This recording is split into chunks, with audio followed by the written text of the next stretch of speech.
In Mexico, there are approximately 12 million people enrolled in college. Of those, at least 55% sleep less than 7 hours every day. Even though we may not always be part of that 55%, we've all been there at least once or twice during the course of a college education.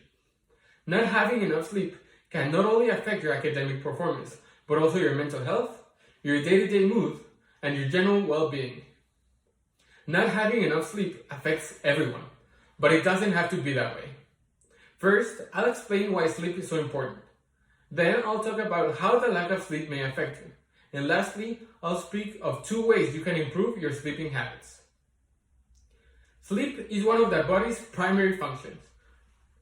Having a good night's sleep can help your body and brain feel more refreshed and awake during the course of your day.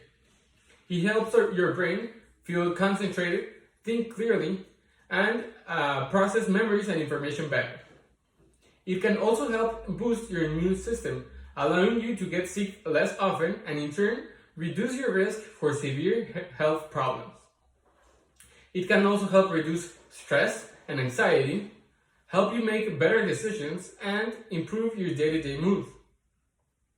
Unfortunately, different aspects of our life, such as having to think about our next day's schedule, or work or school-induced stress, and even personal problems that keep circling our minds, are the ones to blame for our sleep alterations. Now, after learning why sleep is so important, let me talk to you about how the lack of sleep may affect you. Sleep deprivation is when your body doesn't get the amount of sleep it needs. And according to the US National Health Interview Survey, it is estimated to affect at least 1/3 of all American adults. Chronic sleep deprivation can help contribute to a different range of health problems. As we've stated previously, sleep is the basis of our primary functions, which means it has a part in the functions of almost every single system in our body.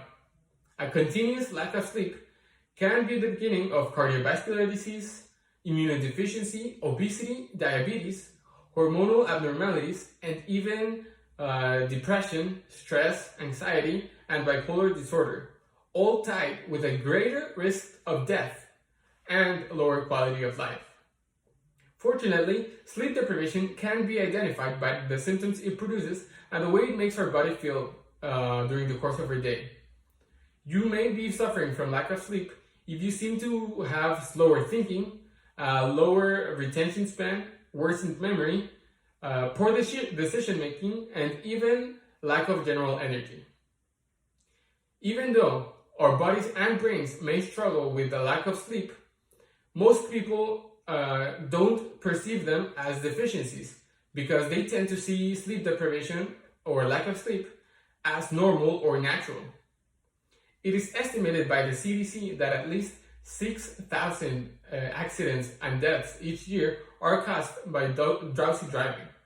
And health issues, according to different health associations, can be the cause or caused by sleep deprivation, which in turn incurs in billions of dollars in healthcare costs, as well as the same amount in productivity losses each year.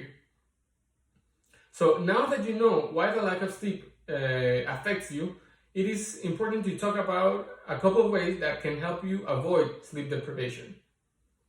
The first step in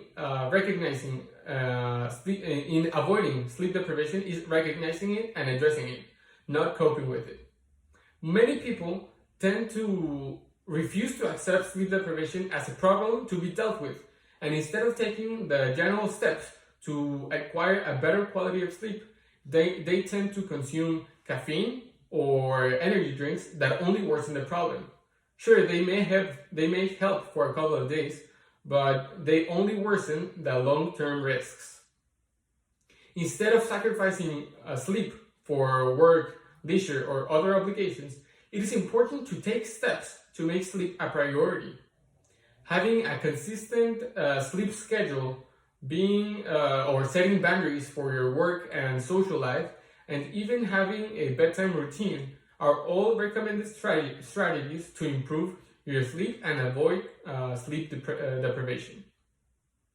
So having learned the importance of identifying sleep deprivation, I want to talk to you and emphasize recommended sleeping habits.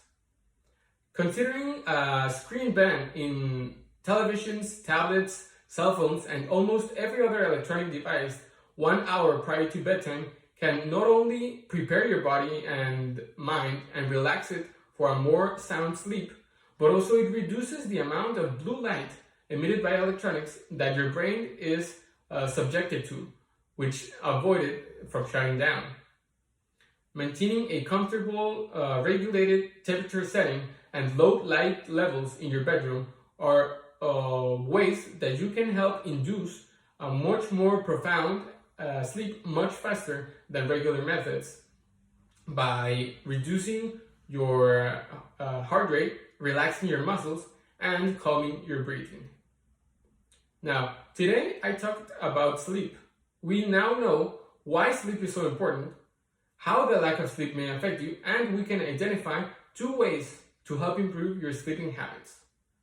Having learned about the consequences of not getting your 7 to 8 hours of sleep, we have now the ability to improve the quality of sleep we get tonight.